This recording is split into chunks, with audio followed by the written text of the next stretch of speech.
పరిశుద్ధ దేవుని నామానికి మహిమ కలుగును గాక. ఆమేన్. దేవుని ఆత్మతోనూ సత్యముతోనూ ఆరాధించడానికి చేరి వచ్చిన ప్రియమైన సహోదరి సహోదరుల మీ అందరికీ వందనాలు. చిన్న ప్రార్థన చేసుకొని వారికి ఆనందకైనా ప్రార్థన. పరిశుద్ధుడైన మా తండ్రి, పరలోకమందున్న దేవా, ఘనమైన శ్రేష్టమైన నామమునకు స్తుతులు స్తోత్రములు చెల్లించుచున్నాము. గడిచిన కాలము మీరు మమ్మల్ని కృపాక్షేమములతో నడిపించుకుని నా తండ్రి మీ యొక్క సన్నిధానంలో ఈ దినాన మమ్మల్ని ఆత్మతో సత్యముతో ఆరాధించినట్లుగా మమ్మల్ని అందరినీ సిద్ధపరిచి నడిపించినందుకు మీకు స్తోత్రాలు చెల్లిస్తూ ఉన్నాం. కీర్తనలు పాడటం ద్వారా మిమ్మల్ని మహింపరిచి ఉన్నాము. ఈ సమయంలో జీవగ్రంథంలో నుంచి కొన్ని మాటలను మా జీవితంలో బట్టి హెచ్చరించుకొనిచుండగా పరిశుద్ధాత్మ సహాయం చేత ఆ మాటలు నాకునే విరిచిన వారిని అర్థం చేయించి మీకు ఇష్టమైన జీవితాన్ని మేము జీవించినట్లుగా కృప చూపమని వేడుకుంటున్నాం. తండ్రి, మా అందరి హృదయంలో తెరిచి తండ్రి మరి పలుకుబడుచున్న మాటలు అందరి హృదయాల్లో చేర్చండి. యేసుక్రీస్తు ప్రభువు వారి పరిశుద్ధమైన నామమున ప్రార్థించున్నాను.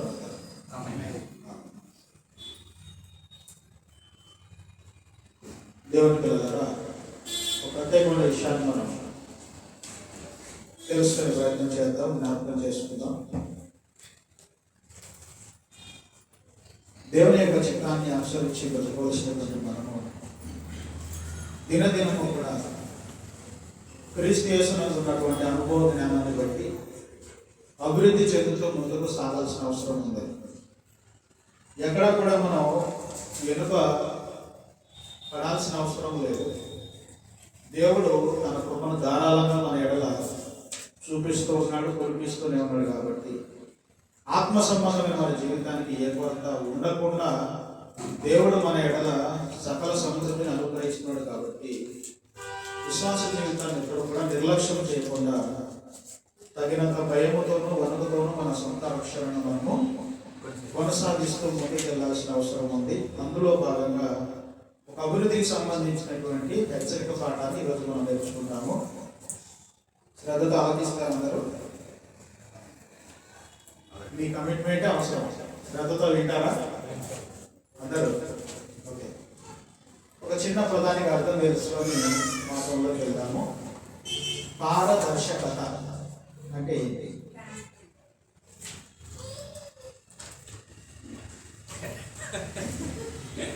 పారదర్శకత తెలుగులో చెప్పండి. కపటం లేదు, కల్మషం లేదు, ఉన్నది ఉన్నట్టుగా ఉండటం. చూపించడం, ఉన్నది ఉన్నట్టుగా చూపించడం, స్పష్టంగా ఉండటం. క్లారిటీ అంటారు కదా, పారదర్శకత అంటారు. ట్రాన్స్పరెంట్ అని అంటే అడ్డేమీ లేనిది, స్పష్టంగా కనబడేదని. ఇది మన ఆత్మీయ జీవితానికి చాలా అవసరం. ఎందుకంటే మనం నమ్ముతున్నది, విశ్వాసం కలిగి ఉంటున్నది ఎవరి మీద? దేవుని మీద. ఆ దేవుని కన్నులకు సమస్తమును ట్రాన్స్పరెంట్గా కనబడుతుంది అన్నారు. ఏది హైడ్ చేయడానికి లేదు ఆయన దగ్గర. ఎలాంటి సంగతి అయినా సరే అది భూమి మీద జరుగుతూ ఉంటే అది మన దృష్టికి అది దాచిపడుతుందేమో కానీ దేవుని కన్నులకు మాత్రం ప్రతిదీ స్పష్టంగా కనబడతా ఉంటుంది. కాబట్టి దేవుని దగ్గర పారదర్శకత ఎంత ఉందంటే 100% ఆయన దగ్గర పారదర్శకత ఉంది. మన దగ్గర లేకపోవచ్చు కానీ ఆయన దగ్గర మాత్రం ఉంటుందన్నమాట. ఇది మనకు ఎందుకు అవసరం అని అంటే భక్తి జీవితము కొన్నిసార్లు తప్పుపడుతూ ఉంటుంది. అంటే లోకానుసారమైనటువంటి జీవిత విధానం వచ్చి మన ఆత్మ సంబంధమైన జీవితాన్ని కదిలించి వేసేటువంటి పరిస్థితులు ఉంటాయి. అది మనం గ్రహించలేని పరిస్థితుల్లో కొన్నిసార్లు అంటే నా ఆత్మ సంబంధమైన జీవితం పాడైపోతున్నటువంటి కనీస స్పృహ కూడా మనలో ఉండదు ఆ సమయంలో. అలాంటి పరిస్థితి మన ఆత్మ సంబంధమైన జీవితాలకు ప్రమాదం. కాబట్టి దేవుడు మన దగ్గర ఎంత పారదర్శకంగా ఉంటాడో మనము కూడా దేవుని ఎదుట అంతే పారదర్శకంగా ఉండడానికి ప్రయత్నం చేయాలి. కానీ ఈరోజు ఆ ట్రాన్స్పరెన్సీ మిస్ అయిపోతే ఎలా ఉంటుందనడానికి కొన్ని ఉదాహరణల చేత మన యొక్క ఆత్మీయ జీవితాన్ని ప్రశ్నించుకుంటూ ముందుకు కొనసాగలిగితే కనుక సాధారణంగా మనుషులు తప్పు చేసి చేయలేదని చెప్పే వాళ్ళు ఉంటారా? తప్పు చేసి చేయలేదని చెప్పే వాళ్ళు ఎవరైనా ఉన్నారా? ఉన్నారో లోపల? ఎలాంటి సందర్భంలో చెప్తారు? నేను తప్పు చేసినా కూడా తప్పు చేయలేదని చెప్తారు. ఎప్పుడు అది? చాలా సందర్భాల్లో తప్పు చేసి కూడా చేయలేదని చెప్తా ఉంటారు కదా. మీరు చూస్తుంటారు, లైవ్ ఎవిడెన్స్ మీరే అనుకోండి. ఏం చెప్తారు మీరు వెళ్ళి? శ్రీధరన్న పెళ్లి నేను దొంగిలించాను, పడేసాను, తర్వాత ఇసురు పడేస్తాను దొరుకుతానని. నేను తీయటం చూశాను అనుకోండి. ఎవరైనా శ్రీధరన్న పెళ్లి ఎవరు తీశారు అంటే ఇప్పుడు ఎవరు సమాధానం? డేవిడ్ బ్రదరే తీశాడని చెప్తారు. ఏదో ఒకసారి జేబుల్లో ఎక్కడండి పడేసాడు. ఇదంతా ఎవరికి తెలియకుండా జరిగింది. ఇక్కడ నన్ను వచ్చి అడుగుతూ ఉన్నారు, నువ్వు శ్రీధర్ గారి పెళ్లి తీశావని. నేను మంచిగా నీకు మంది అయితే ఆమె తీశానని చెప్తాను. అందులో దోషం ఆరోపించకూడదు. నేను తీయలేదని చెప్పాను అనుకోండి, అప్పుడు నేను దోషిగా ఉంటాను. అందరి దృష్టిలో నేను నీతిమంతులతో కనపడాలనుకుంటున్నాను, కానీ వాస్తవానికి నేను దోషము చేసిన వాడిని. చాలా సందర్భాల్లో మానవ జీవితాలు ఇలాంటి పరిస్థితి నెలకొంటుంది. తప్పు చేస్తారు కానీ చేయలేదన్న స్టాండ్ మీద నిలబడుతూ ఉంటారు. పాపం చేస్తారు కానీ పాపం చేయలేదన్నట్టుగా నిలబడుతూ ఉంటారు. కొన్ని సాకులు, కొన్ని నిందలు కూడా వేస్తూ ఉంటారు. ఏమని? తప్పు చేశాను, దొంగతనం చేశాను, పట్టుబడ్డాను. నేను ఒక్కనే చేశానా? ఎవరు చేయలే. అబద్ధాలు చెప్తూ ఉంటారు. నేను ఒక్కనే అబద్ధాలు ఆడతానా? ఎవరు అబద్ధాలు ఆడరా అంటారా? అంటే ఎవరో అబద్ధం ఆడుతున్నారు కాబట్టి నేను కూడా ఆడుతున్నాను, వాళ్ళు చేసింది తప్పు కానప్పుడు నేను చేసింది కూడా తప్పు కాదు అని అంటున్నారు. కానీ మనము న్యాయ విమర్శలో నిలబడ్డప్పుడు వాళ్ళు అబద్ధం ఆడినా వాళ్ళు తప్పే, మనం అబద్ధం ఆడినా మనము తప్పే. ఒకసారి మనల్ని పిన్ చేసుకుంటే మనము అబద్ధం ఆడాం కాబట్టి తప్పు చేసిన వాళ్ళుగానే ఉన్నారు. కానీ మనుషుల్లో ఉన్నటువంటి ఒక ప్రమాదకరమైన పరిస్థితి ఏంటంటే, తాము చేసిన తప్పు విషయంలో తమను తాము అంగీకరించాలి. ఏదో అడ్డు వస్తుంది, వాళ్ళు ఏదో అడ్డుగా ఉంది. ఉదాహరణగా ఒక జీవితం తీసుకుందాం ఒకసారి. ఆదికాండం 2వ అధ్యాయం. ఆదికాండం 2వ అధ్యాయం 16వ వచనం 17. మరియు దేవుడైన యెహోవా ఈ తోటలో ఉన్న ప్రతి వృక్ష ఫలములను నీవు నిరభ్యంతరముగా తినవచ్చును. అయితే మంచి చెడ్డల తెలివినిచ్చు వృక్ష ఫలములను తినకూడదు. నీవు వాటిని తినుదినమున నిశ్చయముగా చచ్చెదవని నరునికి ఆజ్ఞాపించాడు. దేవుడు ఆదాముతో ఆజ్ఞిస్తూ ఉన్నాడు. ఏమని? నీకు నచ్చిన ఫలాలను తినొచ్చు, కానీ ఒక చెట్టు ఫలాలు మాత్రం నువ్వు తినకూడదు. వాళ్ళు తిన్న వెంటనే తినామంటే మాత్రం చనిపోతావు అని చెప్పాడు. ఆదాము కంట్రోల్గానే ఉన్నాడు. సరే తినకూడదు, దేవుడు చెప్పాడు తినకూడదు, దేవుడు చెప్పాడు తినకూడదు. అవ్వమ్మ కూడా అదే బోధ ఉంది.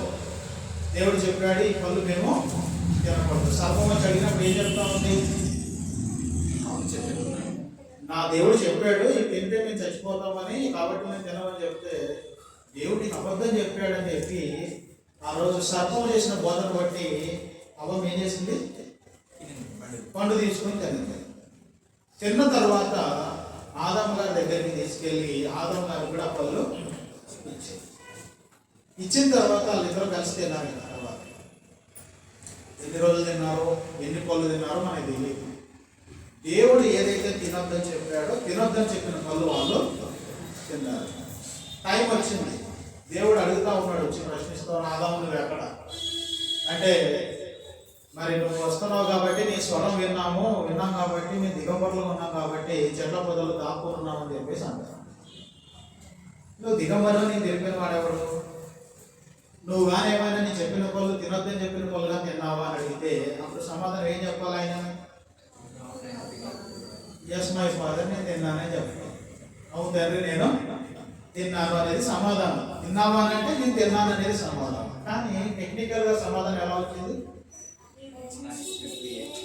నీవు నాతో ఉండుటకు నీవు నాకు ఇచ్చిన స్త్రీయే ఈ పళ్ళు నాకు తెచ్చిచ్చింది, అప్పుడు నేను తిన్నానని చెప్తాను. ట్రాన్స్పరెన్సీ ఏమవుతుంది ఇక్కడ? పారదర్శకత ఏమవుతుంది? మిస్ అయిపోతుంది, తప్పిపోతుంది. అంటే తాను దోషిగా నిలబడటం తనకి ఇష్టం లేదు. అది మనం నోటీస్ చేయాలి. నేను దోషిగా ఉండటం నాకు ఇష్టం లేదు. దోషిగా ఉండకూడదంటే ఆయన ఏం చేసి ఉండాలి? తాను తప్పు చేసిన వాడుగా నిలబడకూడదంటే ఆయన ఏం చేసి ఉండాలి? పండు తినకుండా ఉండాల్సింది. కానీ పండు తిని తప్పు చేశాడు. కానీ దేవుడు అడిగే సమయానికి అతను ఎలా కనబడాలనుకుంటున్నాడు? ఇప్పుడు దోషము లేనివాడుగా కనబడాలి అనుకుంటున్నాడు. నేనేం తప్పు చేయలేదు అన్నట్టుగా కనబడాలనుకుంటున్నాడు. అందుకు ఆయన సమాధానం ఎలా చెప్తున్నాడు? నీవు నాతో ఉండటకు నేను ఇచ్చిన స్త్రీయే నాకు ఈ పళ్ళు తెచ్చిచ్చింది, అప్పుడు నేను తిన్నాను, అంతేగాని నేను పెద్ద అమాయకుని నేను అన్నట్టు చెప్పాడు. అంతేనా? మనం డైలాగ్ వేయాల్సి వస్తే ఇలాగే వేయాలి. నేను అమాయకుని, నాకేం తెలియదు, ఆవిడ తెచ్చిచ్చింది, అప్పుడే నేను తిన్నానని సమాధానం. సరే పోనీ అవ్వమ్మని అడిగాడు, ఏమమ్మా నువ్వు వేసావు, నువ్వు తిన్నావా, నువ్వే తిన్నావా అని అంటే ఆమె ఏం చెప్పినప్పుడు, సర్పం నన్ను మోసకొచ్చి నాతో తినిపించేసింది, కానీ నేను కూడా వాస్తవానికి అమాయకురాలిని అని చెప్పేసి అంటున్నాను. అంటే ఇద్దరు కూడా తాము చేసినటువంటి దోషం విషయంలో, ఆధ్యాత్మికమైన విషయంలో నెక్స్ట్ స్టెప్ ఏంటి? తప్పు చేసిన దాని యొక్క నెక్స్ట్ స్టెప్ ఏంటి? ఒకడు దొంగతనం చేశాడు, నెక్స్ట్ వాడు ఏమవుతాడు? శిక్షకి మధ్యలో ఒకటి ఉంటుంది. తప్పు చేసిన వానికి వాడికి వచ్చే శిక్షకి మధ్యలో ఒకటి ఉంటుంది. న్యాయ వివక్ష, ఇంటరాగేషన్ అనొచ్చా, ఏదైనా ఓడిపెట్టండి అంటే అక్కడ ఏంటంటే తీర్పు సమయం ఒకటి జరుగుతుంది. ఆ తీర్పులో నువ్వు ఏం చేస్తావు, ఎలా చేస్తావు, ఎందుకు చేస్తావు, ఇలాంటి ప్రశ్నలు వస్తూ ఉంటాయి. ఈ ఇంటరాగేషన్ వస్తూ ఉన్నప్పుడు వాళ్ళు చెప్పే సమాధానాలు ఎలా ఉన్నాయి అంటే, మేము అమాయకులం వాస్తవంగా, కానీ మేము తప్పు చేశాము, కానీ వాస్తవానికి అది మాకు ఆరోపించబడకుండా ఉండడానికి ఇదిగా మా తరపు నుంచి వాదన, మా వాదన ఇదేం చెప్పేసి చూపిస్తూ ఉన్నారు. అంటే మేము నీతిమంతులమని చెప్పడానికి. దేవునికి అన్నీ తెలుసు కదా. మరి దేవుడు దాన్ని ఏమన్నాడు? ఎవరెవరు చెప్పించాడు? మొత్తానికి అన్నిటికీ కారణం పామే కాబట్టి పామును ఒక్కదాన్ని చెప్పించాడా? పోనీ కారణం ఎవరు? వాళ్ళు పళ్ళు తినడానికి కారణం ఎవరు? వాళ్ళు పనులు ఆ చెట్టు ఫలాలు తినడానికి కారణం ఎవరు? సో ఆయన వాటినే కదా శిక్షించాలి, వాళ్ళు వీళ్ళని కదా శిక్షించడం. అది దేవుడు వాళ్ళని పరీక్షించదలిచాడు. ఆ పరీక్షలో భాగంగా వాళ్ళు పరీక్ష నిలబడ్డారు. నిలబడిన వాళ్ళు తినకుండా ఉన్నంత కాలము క్షేమమే, తిన్నారంటే మాత్రం వాళ్ళు దోషులు. ఇది ఎవరికి పరీక్ష?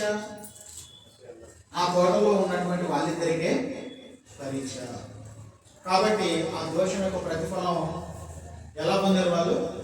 ఆదాము శపించబడ్డా, అవ్వమ్మ కూడా శపించబడింది. వాళ్ళతో తప్పు జరిగేలా చేసినటువంటి పాము కూడా శపించబడిందని మనం చదువుతాం. సమస్య ఏంటి ఇక్కడ అంటే, ఒక వ్యక్తి తప్పు చేస్తాడు, కానీ బయట అతను తప్పు చేయని వాడుగా కనబడాలి అనుకుంటాడు. దాన్ని డిఫెండ్ చేసుకుంటాడు. కొంతకాలం సాధ్యమైనంత వరకు డిఫెండ్ చేస్తాడు. ఇది నా తప్పు ఏం లేదన్నట్టుగానే ప్రవర్తిస్తూ ఉంటాడు, దాన్ని డిఫెండ్ చేస్తూ ఉంటాడు. కయ్యూను గారి జీవితాన్ని మీరు ఆలోచించండి.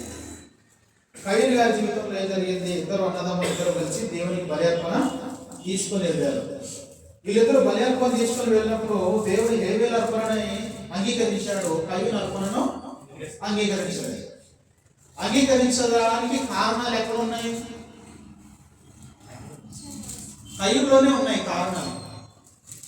కానీ బయటికి ఏం చూపిస్తున్నాడు? అర్పణే చూపిస్తున్నాడు, కానీ హృదయాన్ని అక్కడ చూపించలేదు.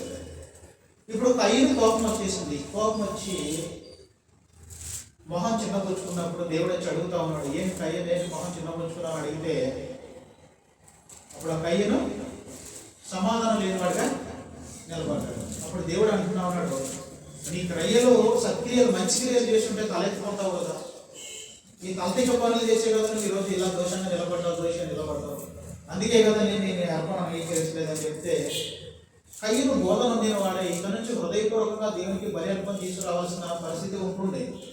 కానీ కయ్యను తన సహోదరుని మీద పగ పెంచుకున్నాడు. ఒకానొక సమయంలో తన సహోదరుడు ఒంటరిగా ఉండడం చూసి అతన్ని కొట్టి చంపేశాడు. చంపిన తర్వాత దేవుడు వచ్చి ప్రశ్నిస్తూ ఉన్నాడు, ఏమని? కయ్యను నీ సహోదరు ఎక్కడ అని అడిగితే కయ్యను వాస్తవంగా జరిగింది చెప్పాలంటే ఏం చెప్పాలి?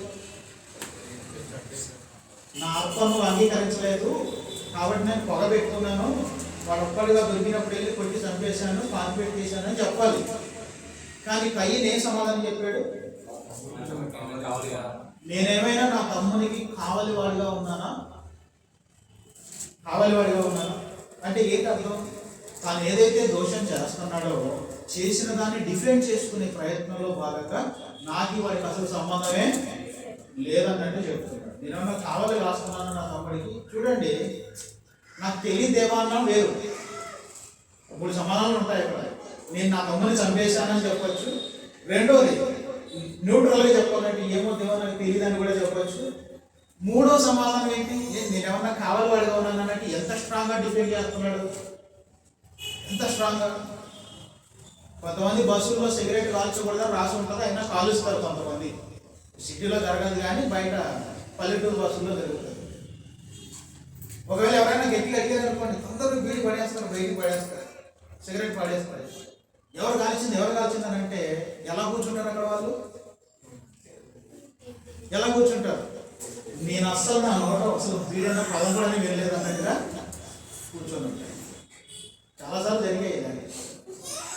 ఒకసారి ట్రైన్లో ప్రయాణం చేస్తూ ఉంటే నేను ఫోన్ ఇలా ట్రైన్ ఎక్కడ దాకా వెళ్తుందని చెప్పేసి ఇలా చూస్తూ ఉన్నాను.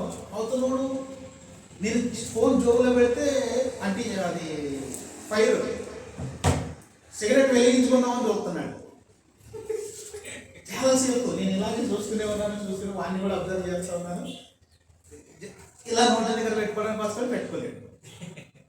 ఎందుకు అలా అనిపిస్తుంది అతనికి? రైల్లో స్మోక్ చేయకూడదు ఒక రూల్ ఉంది, ఒక ఆజ్ఞ అనేటువంటిది అక్కడ. అది ప్రమాదకరమని తెలుసు కాబట్టి అతను తప్పు చేద్దామనుకుంటున్నాడు, కానీ దొరికిపోతానేమన్న భయం అతన్ని ఆపేస్తుంది. ఒకవేళ నేను దిగిపోయినాక ఏం చేస్తాడు? వెంటనే అంటేస్తాడు, తగలబెట్టేసుకుంటాడు.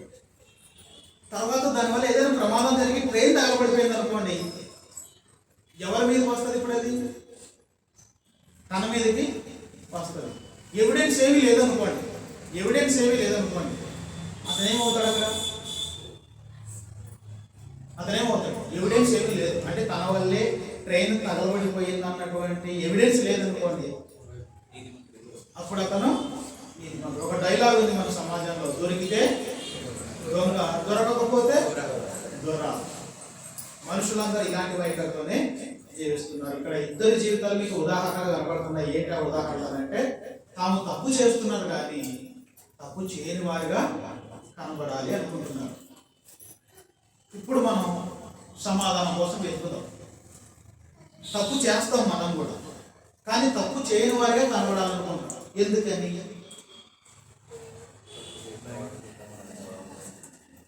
నింద మన మీద పడితే ఏంటి? అందరూ మన చెడుగా చూస్తారు. అందరూ చెడుగా చూస్తే ఏంటి?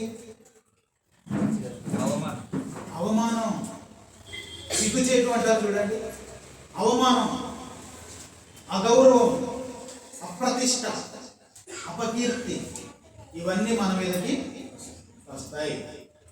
మనము దోషులుగా తేలినప్పుడు మనం సంపాదించుకున్న గౌరవము, కీర్తి, ప్రతిష్టలు, పరువు ఇవన్నీ ఉంటాయి చూసారు. అవన్నీ కూడా మంట కలిసిపోతాయి అని అంటుంటారు కదా.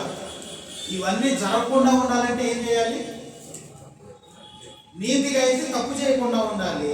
కానీ తప్పు చేసిన తర్వాత కూడా మనం ఇంకా నీతిమంతులుగానే కనబడదాం అనుకుంటున్నాం అని అంటే ఆ అవమాన భారాన్ని మనం భరించడానికి సిద్ధంగా లేము.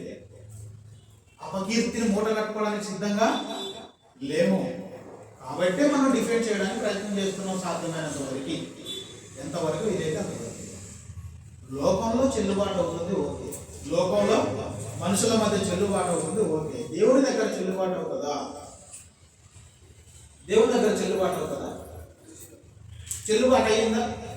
కయ్యను విషయంలో కానీ, ఆదాము విషయంలో కానీ మరి ఏ భక్తుని జీవితంలోనూ కానీ భక్తుడు కాని వాళ్ళ జీవితంలో కానీ మనం బైబిల్ గ్రంథం చదివినప్పుడు దేవుని దగ్గర వాళ్ళు డిఫెండ్ చేసుకోవాల్సి వస్తే అది నిజంగా వాళ్ళు డిఫెండ్ చేయగలిగారా?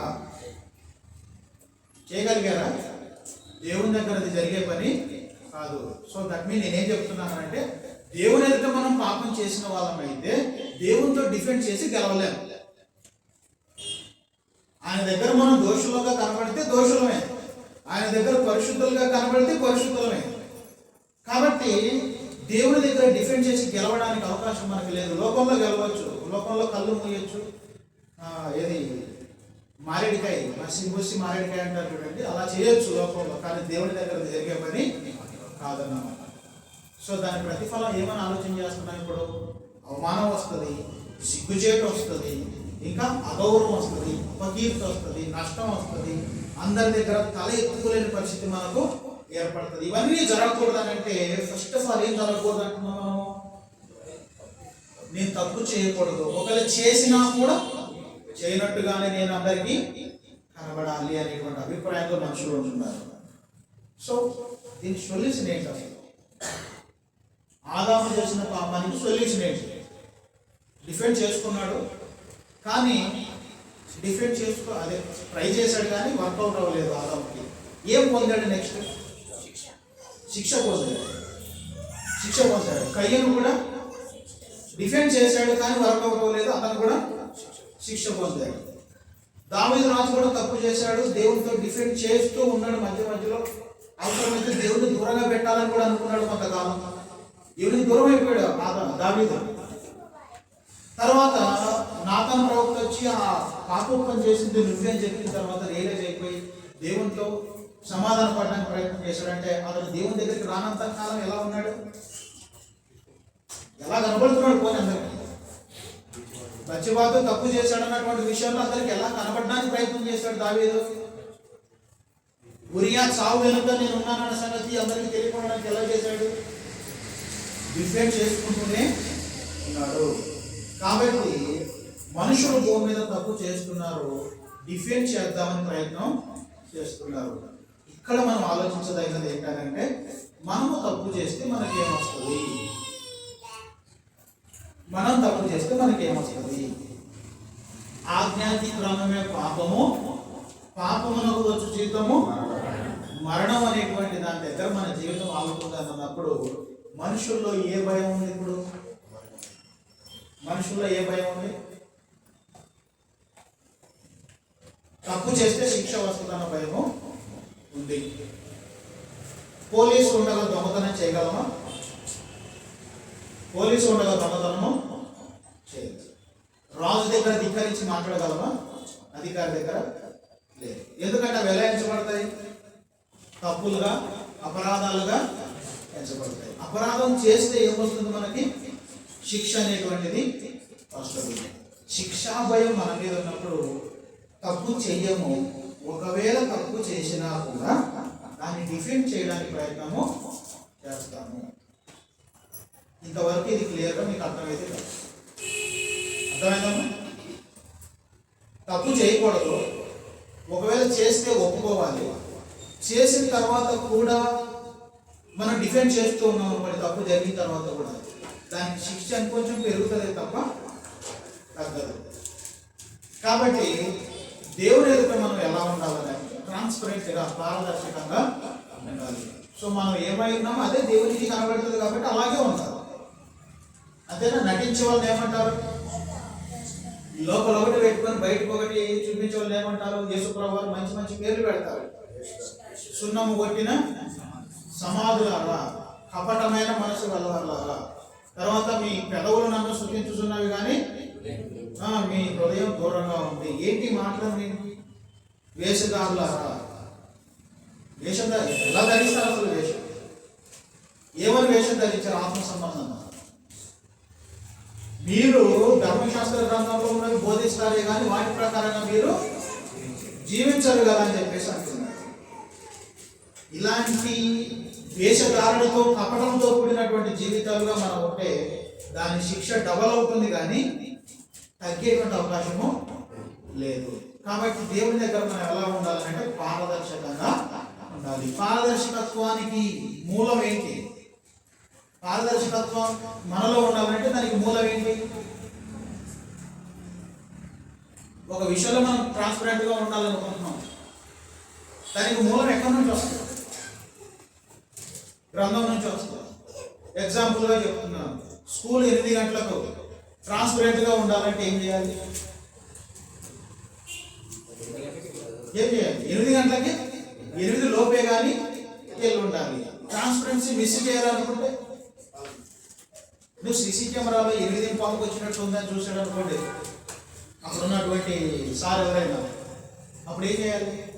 అవును సార్ నిజంగానే 8:15 లేట్గా వచ్చాను ఇవాళ చెప్తాను. లేదు అదే కెమెరాలను తప్పుతుంది అన్నాడు అనుకోండి, ఏంటి పరిస్థితి? మనమందరం దేవుని దగ్గర ఇలాగే ఆటలాడతాం. కాబట్టి చేసిన తప్పుకు శిక్ష ఉందన్న భయం మనిషిని ఇంకొంచెం తప్పు చేసేలాగా, ఇంకొంచెం పాపం చేసేలాగా, తమలో ఉన్న ట్రాన్స్పరెన్సీని దెబ్బతీసేలాగా ఈరోజు నడిపిస్తూ ఉంది. ఎందుకనంటే మనిషి అగౌరవ పాలు కాకూడదు అనుకుంటున్నాడు, అపకీర్తి పాలు కాకూడదు అనుకుంటున్నాడు. దాని అంతం శిక్ష అనుభవించకూడదు, శిక్ష నా మీద పడకూడదు, దోషిగా నేను ఉండకూడదు దేవుని దగ్గర అనేటువంటి ఆలోచన మనిషిలో ఉంది. మరి మనమంతా పాపం చేసేసాము, మనమంతా తప్పు చేసేసాము. మరి ఏంటి దీని పరిష్కారం? దీని పరిష్కారం ఏంటి? ఒకసారి యెషయా గ్రంథంలోకి మనం వెళ్దాం. యెషయా గ్రంథము 53వ అధ్యాయం.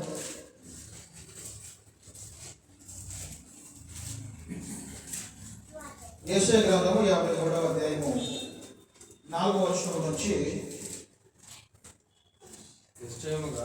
నిశ్చయముగా అతడు మన రోగములను భరించెను, మన వ్యసనములను వహించెను, అయినను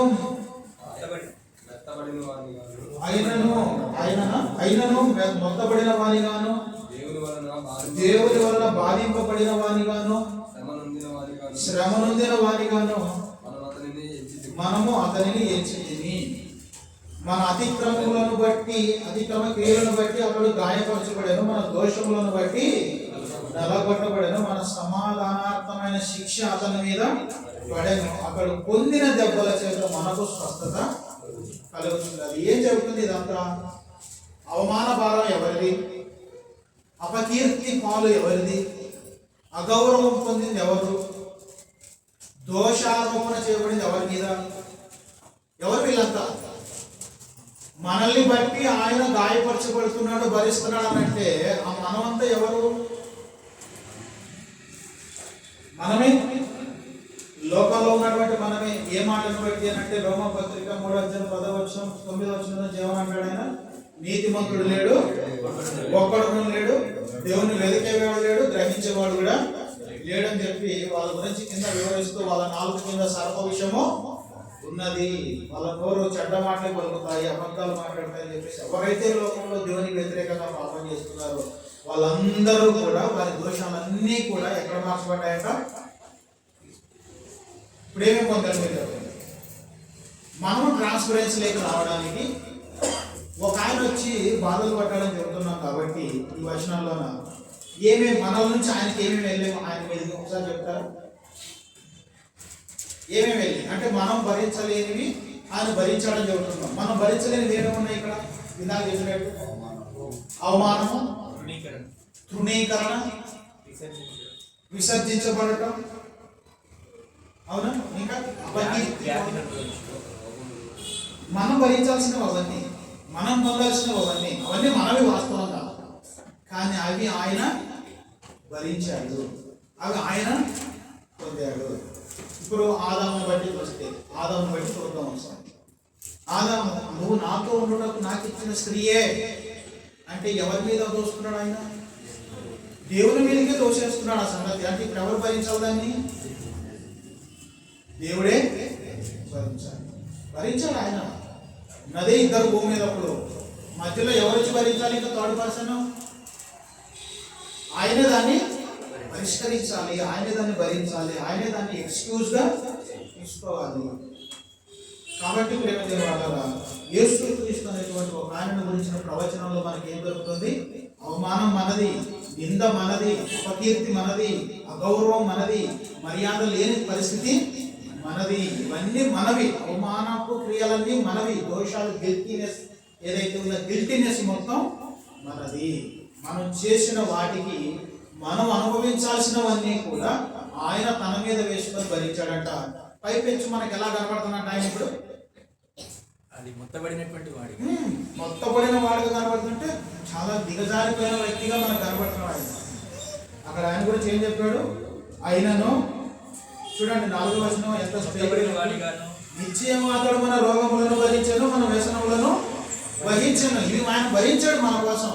మనకు ఎలా కనబడుతున్నట్టు ఇప్పుడు? మొత్తబడిన వాడుగాను, దేవుని వలన బాధింపబడిన వాడుగాను, శ్రమ నొందిన వాడిగాను మనం అతన్ని ఎంచితిమి. మనం ఎంచుకున్నామంట మళ్ళీ ఆయన శ్రమ నొందిన వాడిగా. ఆయన అడగండి ఒకసారి, ఎందుకు నువ్వు శ్రమ నొందిన వాడిగా మాకు అల్లా కనబడుతున్నావు అడిగితే యేసు ప్రభువు సమాధానం ఏంటి?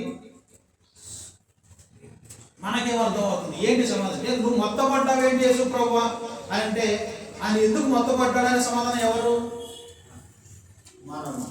మన వల్ల ఆయన మొత్తపడ్డాడు, మన వల్ల ఆయన శ్రమ నొందాడు, బాధింపబడ్డాడు అన్న సంగతి మనకు అర్థమవుతే ఇక నుంచి అయినా సరే మన ట్రాన్స్పరెన్సీ దేవుడికి ఎలా ఉండాలో మనకు అర్థమవుతుంది. కింద ఆయన గురించి ఏం చెప్తాడు? 6వ వచనంలో మన గురించి చెప్తూ ఏమన్నాడు? మనం అందరము గొర్రెల వలె త్రోవ తప్పిపోతుంది, మనలో ప్రతి వాడు తనకు ఇష్టమైన త్రోవకు తొలిగేను, యెహోవా మనందరి దోషమును ఆయన మీద మోపెను. దేవుడు మనందరి దోషాన్ని యేసుక్రీస్తు మీద మోపాడు. ఇప్పుడు ఒకసారి ఆలోచించేద్దాం, మనం ఆలోచించేద్దాం. ఒక వ్యభిచారం చేసిన తర్వాత దొరికిపోయాడు, దొరికిన తర్వాత గిల్టీనెస్ పబ్లిక్లో ఎలా కనబడుతుంది చూడండి. ఎలా కనబడుతుంది? వ్యభిచారం చేస్తూ దొరికారు అనేటువంటి ఆ గిల్టీనెస్. ఉదాహరణకి కొన్ని హోటల్స్లోనూ వ్యభిచారం చేస్తూ పట్టుబడుతూ ఉంటారు కదా, మొహాన్ని కవర్ చేసుకొని వెళ్ళరావాలి, అవునా కదా? లోపలికి వెళ్ళేటప్పుడు బయటకు వచ్చేటప్పుడు మొహాన్ని కప్పెట్టుకొని వెళ్తున్నారు. ఎందుకది? గిల్టీనెస్. తమను తాము ఎదుటి వాళ్ళు గుర్తించకూడదు అన్న అభిప్రాయంలోకి వెళ్తున్నారంటే కనీసం మొహం చూపించుకోవడానికి కూడా తగనటువంటి పనులు వాళ్ళు చేస్తూ ఈ రోజున సమాజంలో దొరుకుతున్నారు. గిల్టీనెస్ ఏం చేస్తున్నారంటే దాక్కో దాక్కో దాక్కో దాక్కో అని చెప్తుంది. దాచిపెట్టు దాచిపెట్టు దాచిపెట్టు అని చెప్తుంది. యోగు గారు మాట్లాడుతూ ఆదాము గురించి ఏమంటాడు? ఆదామును పోలి నా దోషమును నేను కప్పి పెట్టుకుంటే ఎలా ఉంటానంట? సర్వశక్తుని దృష్టికి నేను వేషధారిని అవుతాను. వేషధారణనంటే ఆదామును పోలి దోషము చేసి దోషాన్ని నేను కప్పి పెట్టుకుంటే నేను ఎలా ఉంటాను? దేవుని దగ్గర వేషధారిగా ఉంటాను. మరి ఎలా ఉండాలి దేవుని దగ్గర ట్రాన్స్పరెంట్గా అంటే అంటే చాలా మంది దీన్ని ఇంకోలా తీసుకుంటారు. ఎలా తీసుకుంటారంటే తప్పు చేస్తా దేవునికి చెప్పేస్తా, పాపం చేస్తా దేవునికి చెప్పేస్తా. ఎలా చెప్తారు చెప్పండి? ఎదురుగా దేవుడితే చెప్తారా? ఎదురుగా దేవుడిస్తే చెప్తారా? ఎదురుగా దేవుడికి చెప్తామని అనుకుంటున్నారు, ఆయనకు అన్ని తెలుసు అనుకుంటున్నారు. ఎదురుగా దేవుడిని పెట్టుకొని చెప్పగలవా? ఆ మాటలు మనము చెప్పగలం. కాబట్టి ఉదాహరణకి ఇంకా చిన్న ఉదాహరణ చెప్తే చూడండి మన జీవితంలో. ఈరోజు మనం దేవుని ఆరాధించాలి. ఈరోజు మనం దేవుని ఆరాధించాలి. నాకు శ్రీధరణ చెప్పే టైం 10:30. ఓకే, 10:30కి రండి, 10:30 లోపే రండి, సంతోషం. లేటు వచ్చిన వాళ్ళని యేసు ప్రభువు వారు కోడా తీసుకొని రెడీగా అక్కడ ఉంటే ఏం చేస్తాం? అకార్డింగ్ టు ద రూల్ మనం 10:30కి ఇక్కడికి రావాలి. వద్దాము, ఓకే వద్దాము. ఒకవేళ రాని వాళ్ళ గురించి నేను కోడా పట్టుకొని నిలబెడతాను, శ్రీధర్ నువ్వు వర్షం నడిపిస్తావు అని చెప్పాడు యేసు ప్రభు అనుకుందాము. ఇప్పుడు ఆయన కోడా పట్టుకొని అక్కడ నిలబడితే ఏం చేద్దాం? ఒక లేటు వస్తే ఏం చేయాలి? దూరం అవడానికి సిద్ధమే, దూరం అవడానికి కూడా సిద్ధమే. మీకు చూడండి అక్కడ యేసు ప్రభు లేరు, కోడా కూడా లేదు. ఇక్కడ మన ఎక్స్క్యూజ్ ఏంటో చెప్పండి? ఇక్కడ లేడు, ఇక్కడ లేడు, అదే మన ఎక్స్క్యూజ్. ఎందుకు నేను 10 నిమిషాలు లేట్ వస్తా? ఆయన ఇక్కడ లేడు. ఎందుకు నేను అరగంట అయినా సరే లేట్ వస్తా? Nobody cares. ఎవరు నన్ను కేర్ తీసుకునే వాళ్ళు లేరు. మీరు బాగా ఆలోచన చేస్తే మనలో ఉన్నటువంటి చాలా చిన్న సమస్య ఇది. సంఘానికి సమయానికి వెళ్ళాలి అనేటువంటిది చాలా చిన్న విషయం మన ఆత్మ సంబంధ జీవితంలో. బేసిక్ అది. చిన్నపిల్లలకు వాళ్ళు ఎంత ఇంపార్టెంటో, ఎంత చిన్నదో, అలాగే మనకు కూడా సమయానికి వెళ్ళాలన్నటువంటిది అంతే చిన్న విషయం.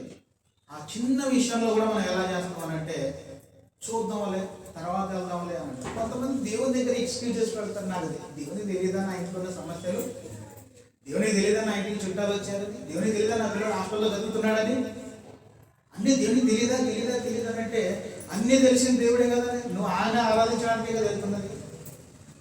అవునా కదా? చుట్టాలు ఇచ్చిన దేవుడు, పిల్లలు ఇచ్చిన దేవుడు, ఆయుష్ ఇచ్చిన దేవుడు.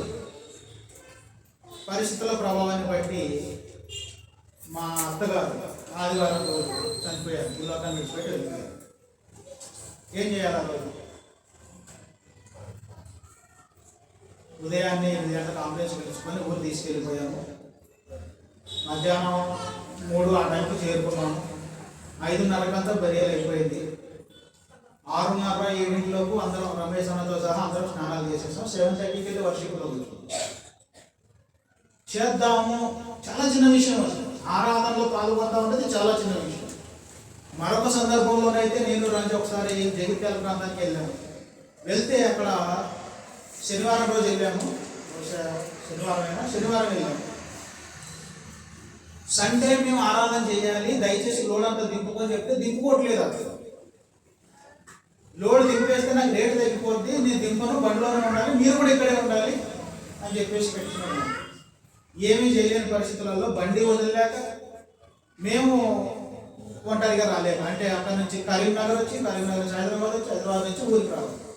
జర్నీ ప్రయాణం చాలా సండే రోజు ఆ రోజు నేను రాజు ఇద్దరం కలిసి ఒక హోటల్ దగ్గరికి వెళ్ళి ఆయిల్ లేకుండా, ఉప్పు లేకుండా, ఏమీ లేకుండా ఒక రొట్టె చేయించుకొని బజార్లోకి వెళ్ళిపోయి ద్రాక్ష పళ్ళు తెచ్చుకొని నేను రాజు ఇద్దరం కలిసి ఒక కీర్తన పాడి వాక్యం చదువుకొని ఆ రోజు ఆరాధనలో పాల్గొన్నాను.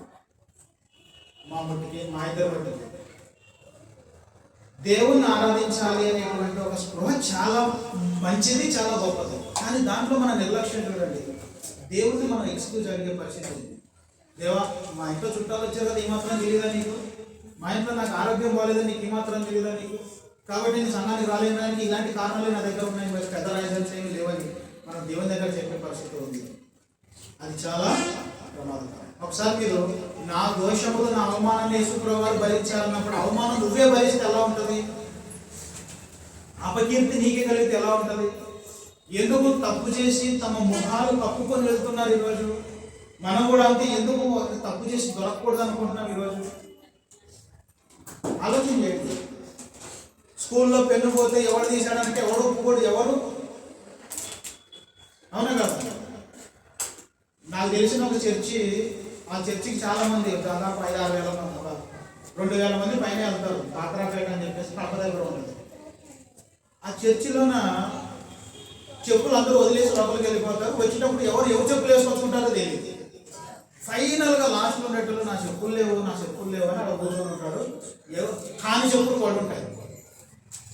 అంటే అతనికి కాదు, వేరే చెప్పులు ఎవరికో కానీ ఆ సైజు కాదు, లేకుంటే ఆ కలర్ కాదు, ఇంకా సంబంధం లేని చెప్పులు అక్కడ ఉంటాయి. ఆయన ఆ కాలుకో చెప్పు, ఈ కాలుకో చెప్పు వేసుకొని ఇంటికి వస్తారు. లాస్ట్ అంటే సంఘంలోన బయట ఉన్నప్పుడు కూడా తమ చెప్పుల విషయంలోన నచ్చిన చెప్పులు వేసుకొని పోతున్నారు చాలా మంది.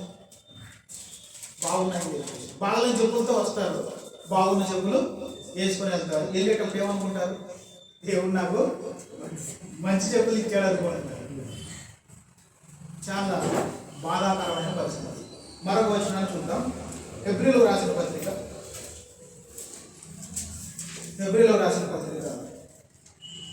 2వ అధ్యాయం 14వ వచనం నుంచి 15వ వచనం కలిపి ఉంది, చదివేద్దాం. కాబట్టి ఆ పిల్లలు అంటే మనమే, ఆ పిల్లలు రక్త మాంసములు గలవారైనందున ఆ ప్రకారమే మరణము యొక్క బలము గలవానిని, అనగా అపవాదిని మరణము ద్వారా నశింపజేయుటకును జీవితకాలమంతయు మరణ భయము చేత దాస్యమునకు లోబడిన వారిని విడిపించుటకును ఆయన కూడా రక్త మాంసములలో పాలివాడాయను. యేసుక్రీస్తుని గురించి మాట చెబుతూ ఉన్నాడు. రక్త మాంసములు కలిగినటువంటి దేవుని యొక్క పిల్లలను విడిపించడానికి ఆయన కూడా రక్త మాంసములలో పాలివాడై వచ్చాడు. అంటే మనం ఎలాగైతే వచ్చామో ఆయన కూడా అలాగే ఈ లోకానికి వచ్చాడు. ఇలా వచ్చినటువంటి మనము దేంట్లో ఉన్నామంట? ఏ భయం ఉందంట మనలో? మరణ భయం ఉందంట. మరణ భయము చేత దాస్యం ఏముంది? మళ్ళీ నెక్స్ట్ మనకి మరణ భయంతో పాటు దాస్యం. ఎక్కడి దాస్యము? దాస్యం అక్కడ పాపం చేసిన వానికి దాస్యం అక్కడ. దాసత్వం ఎక్కడ చేయాలి? మరణ భయము కలిగిన మనము దాసత్వం ఎవరికి చేయాలి? అపవాదికి చేయాలి. అపవాది ఎక్కడ ఉంటాడు? ఈ లోకానంతరం ఎక్కడ ఉంటాడు? నరకంలో. అంటే మనము మన అపవాది, మన ఫ్రెండ్, క్లోజ్ ఫ్రెండ్ అందరం కలిసి మనం ఎక్కడ ఉండాలి? దాసులుగా నరకంలో ఉండాలని చెబుతున్నాడు. మనలో ఉన్న భయం ఏంటి ఇక్కడ అని అంటే మరణం యొక్క భయము. మరణం ఎలా వస్తుంది? మరణం ఎలా వస్తుంది మనకి? పాపం చేయడాన్ని బట్టి వస్తుంది. పాపం ఎందుకు చేస్తున్నాము? పాపం ఎందుకు చేస్తున్నాము? వాళ్ళు వీళ్ళు ప్రేరేపించారనే.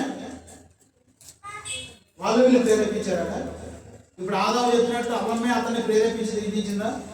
అవ్వమ్మ చెప్పినట్టు పాము ప్రేరేపించి తినిపించిందా? ఎవరిది? ఎవరిది? ఈ చేతిలో 100 రూపాయలు, ఈ చేతిలో 1000 రూపాయలు పట్టుకొని వచ్చే ఏది కావాలి మీకు? ఏది కావాలి? 1000 కావాలి. మీ కాన్షియస్ ఉంది కదా, ఆ కాన్షియస్ ఉంది కదా.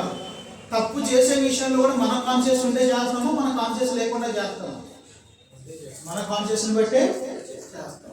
అంటే మన కాన్షియస్ని బట్టి, మన స్పృహను బట్టి మనం చేసిన తప్పులకు మనమే మరణానికి వెళ్తాము.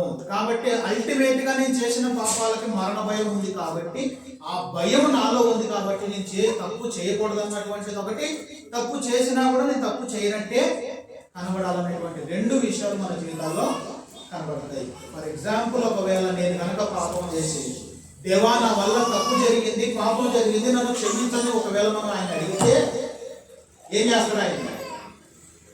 ఇందాక మనం యెషయా గ్రంథంలో చదివినట్టు నిశ్చయముగా ఆయన మన రోగములను భరించెను. ఆయన భరించేటువంటి వాడుగా ఉన్నాడు. తప్పు చేస్తున్నారండి, అందరూ చేస్తున్నారు తప్పులు. కానీ తప్పు విషయంలో ఎలా ఉండాలంట? జరిగిన తప్పు విషయాలు ఎలా ఉండాలంటే పశ్చాత్తాప ధోరణితో దేవుని దగ్గరికి వెళ్ళి, అయ్యా నా వల్ల తప్పు జరిగిపోయిందని అడిగే స్థితిలో ఉండాలి. కానీ హృదయ కాఠిన్యం చేత, అహంకారం చేత, గర్వం చేత యెహోవా ఎవడో అంటారంట. మనకు దుష్టులు ఏం చేస్తారంట? యెహోవా మమ్మల్ని విచారింపడనుకొని మరి ఎక్కువగా పాపాలు చేస్తారంట. దేవుడు ఎక్కడా అని కూడా వాళ్ళు అడుగుతారంట. తాము చేసే తప్పుల విషయాలు ఇలా కూడా ఉంటారంట కొంతమంది. కానీ మనము దేవుని చేత కరుణింపబడిన వాళ్ళం కాబట్టి మనకున్న భయము, మరణ భయము, మనం చేసిన పాపములకు మరణానికి వెళ్తాం, అది ఆ భయం మనలో ఉంది కాబట్టి తప్పు చేసినా కూడా చేయనట్టు కనబడాలని ప్రయత్నం చేస్తూ ఉన్నాం. ఇంతకీ సాధ్యపడుతుందా మన జీవితాల్లో? దేవుని నమ్మిన తర్వాత మనం తప్పు చేసినా కూడా చేయనట్టుగా పరిగణించబడే పరిస్థితి మన జీవితాల్లో కనబడుతుందా? కనబడదా? దావీదు అనేటువంటి నేను పాపం చేశాను, దేవుని యొక్క సన్నిధానంలో నేను పాపము చేయని వాడుగా నేను కనపరుచుకోవడానికి నాకు అవకాశం ఉందా లేదా? సింపుల్. మిమ్మల్ని కూడా అదే అడుగుతుంది. ఉందా? ఖచ్చితంగా అది ఉంది.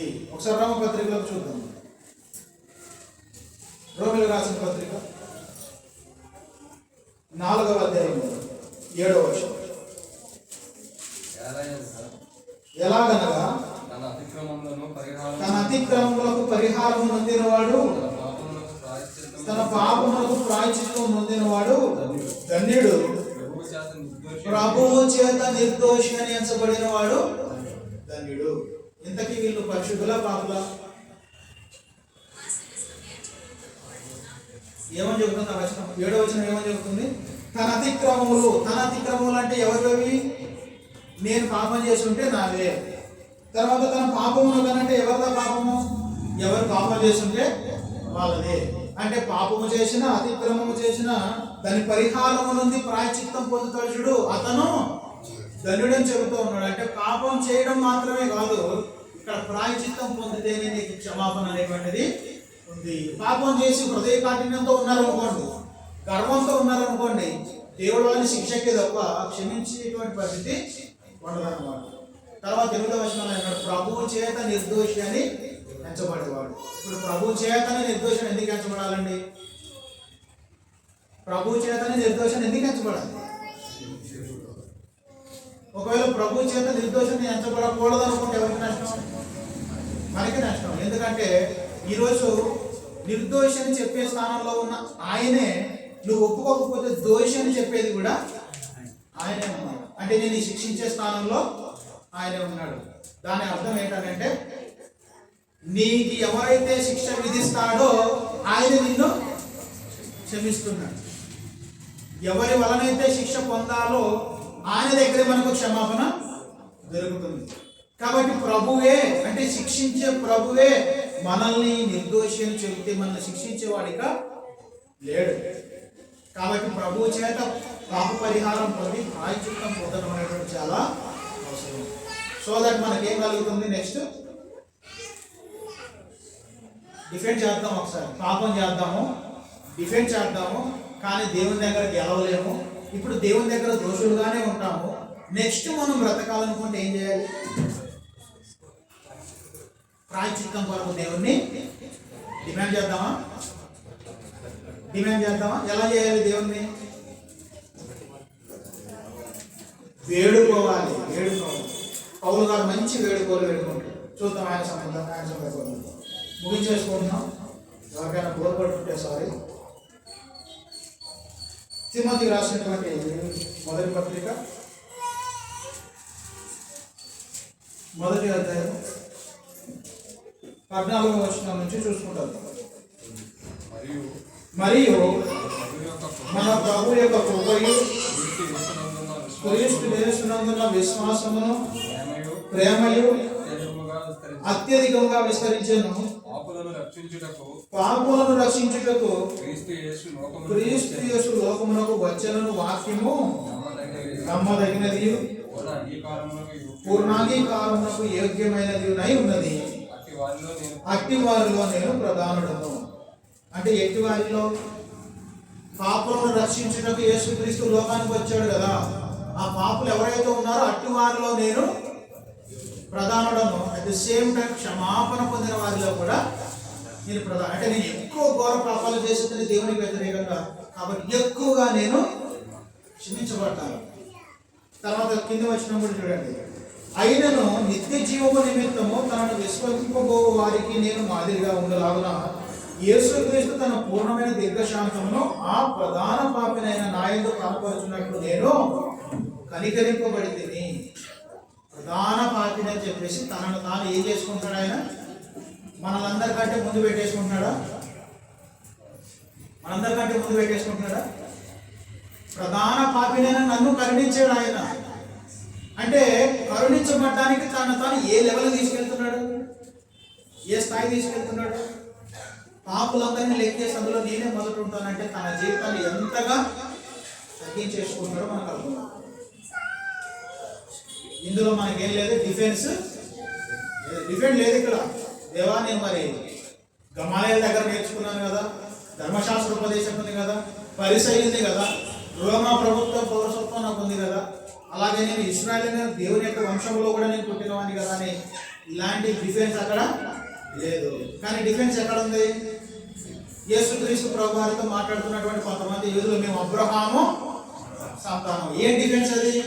అబ్రహాం నీతిమంతుడు కాబట్టి మేము కూడా నీతిమంతులమే, మధ్యలో మన పాపులని చెప్పడానికి నువ్వేవయ్యా అని అంటున్నారు యేసు ప్రభుని. మనం అలాగనే డిఫెండ్ చేసుకోవడానికి వీలు లేదు. సాక్షాత్తు పౌలు గారే తనను తాను ఏమని చెప్తున్నాడు ఇక్కడ? పాపులని ప్రధాని తనను తాను తగ్గించుకున్నాడు. పౌలు కంటే పరిశుద్ధమా? మన దృష్టిలో పౌలు ఎంతటి పాపం అవుతాడు మనతో పోల్చుకుంటే? ఇప్పుడు ప్రధాన పాపులు ఎవరు? రియలైజేషన్ ఉందా మనకి? రియలైజేషన్ మనకుంటే దేవుని చేతిలో ప్రాయశ్చిత్తం కూడా సిద్ధంగా ఉంది. కాబట్టి కయ్యను వంటి డిఫెన్స్ మనకు, ఆదాము వంటి డిఫెన్స్ మనకు.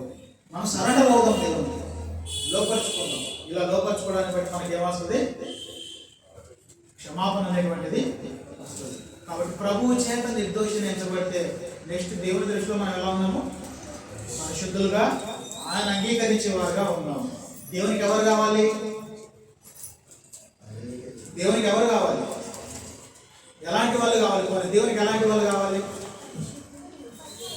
పరిశుద్ధులను నిర్దోషులైనటువంటి వారు ఆయనకి పిల్లలుగా కావాలి. పాపం చేశాము, డిఫెండ్ చేస్తే ఉన్నది కూడా పోతుంది.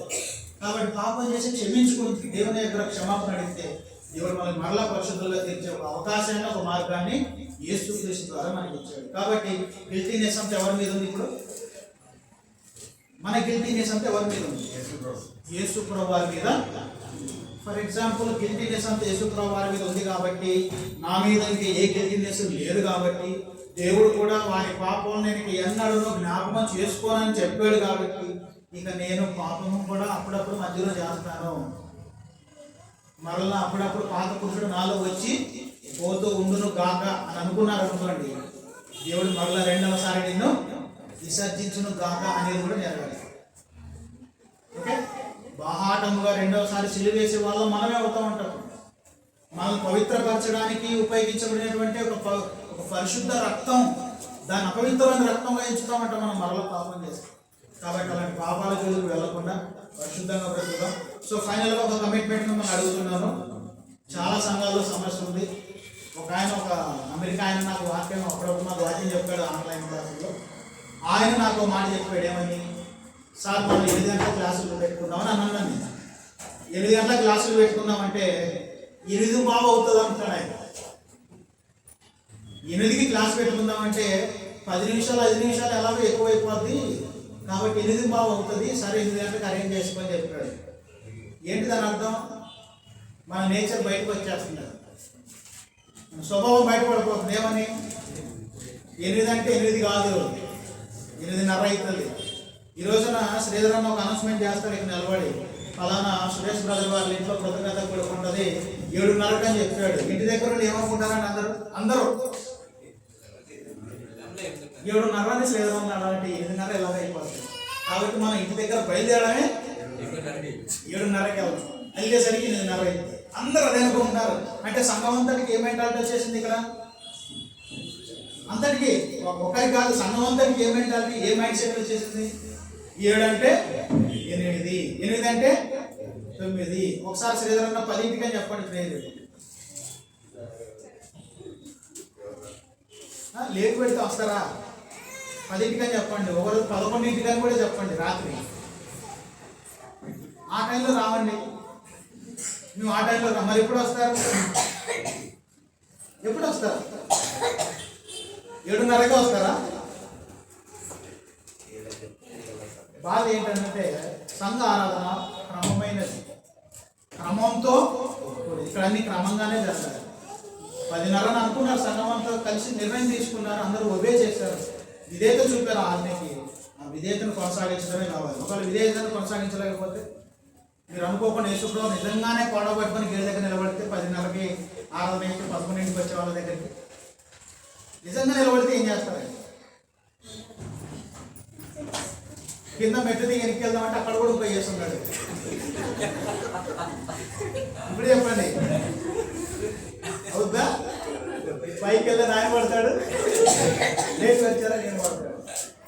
ప్రమాదం వద్దు. దేవునితో మనం ఎప్పుడు కూడా విరోధం పెట్టుకోవాలి. ఆయనకి మాట ఇచ్చామా అలా టైంకి వస్తామా, ఆ టైంకి వద్దాం చేద్దాం. ఒకవేళ రాలేని పరిస్థితి నిజంగానే ఆయన ఎరుగుతాడు, కానీ రాలేని పరిస్థితి నీకు తెలుసు కదని మాత్రం కన్విన్స్ మాత్రం చేయకండి. అలా చేయడం వల్ల మనమే మరింత పాపం తప్ప పరిశుద్ధులుగా బ్రతికే అవకాశం లేదు. క్రైస్తవులు క్రమశిక్షణకు మారుపేరుగా ఉండాలి. ఈ విషయాన్ని అర్థం చేసుకోవాలని చెప్పేసి అందరికీ వందనాలు తెలియజేస్తూ ముగిస్తున్నాను. Thank you.